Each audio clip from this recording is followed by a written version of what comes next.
അതിക്രൂരനായ ആളുകളൊക്കെ പിടിച്ച് നരകത്തിലിടുന്ന ആളായിട്ട് പടച്ചോനെ പരിചയപ്പെടുത്തുന്നത് എത്ര വലിയ മോശമാണ്. നരകല്ലേ? അവൻ നരകമുണ്ട്. നരകം കൊടുക്കാതിരിക്കാനാണ് അള്ളാഹുവിന്റെ കയ്യിൽ വഴി. അവൻ ഗഫൂറാണ്. സ്വർഗം കൊടുക്കാതിരിക്കാൻ അള്ളാഹുവിന്റെ വഴിയില്ല. സ്വർഗത്തിന് 8 വാതിലാണ്, നരകത്തിന് 7 വാതിലാണ്. എന്താ ഇതിന്റെ അർത്ഥം? എന്തേ അള്ളാഹു സുബ്ഹാനഹു വ തആലക്ക് നരകത്തിന് ഒരു വാതിലും കൂടി കൂട്ടി ഈക്വലാക്കുന്നത്?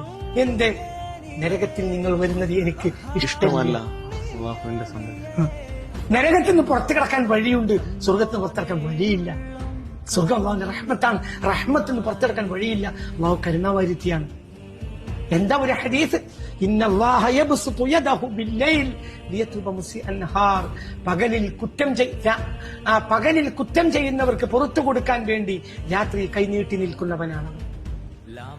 വയബ്സുതു യദഹു ബിന്നഹാരി ലിയതുബ മുസിഅൽ ലൈൽ.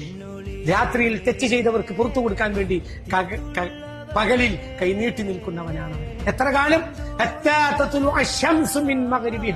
പടിഞ്ഞാറ് സൂര്യോദയം വരെ ഈ പ്രക്രിയ അനന്തമായി അന്ത്യനാളിന്റെ അവസാന ദിവസം വരെ. എന്താ അതിന്റെ അർത്ഥം? അള്ളാഹു പുറത്തു കൊടുക്കാൻ തയ്യാറാണ്. നിങ്ങൾ എത്ര വലിയ കുറ്റവാളിയാണെങ്കിൽ. സ്വഹീഹുൽ ബുഖാരി തുടങ്ങുമ്പോൾ കാണുന്ന ഒരു ഹദീസാണ്, 100 ആളെ കൊന്നവനും അള്ളാഹു പുറത്തു കൊടുത്തു.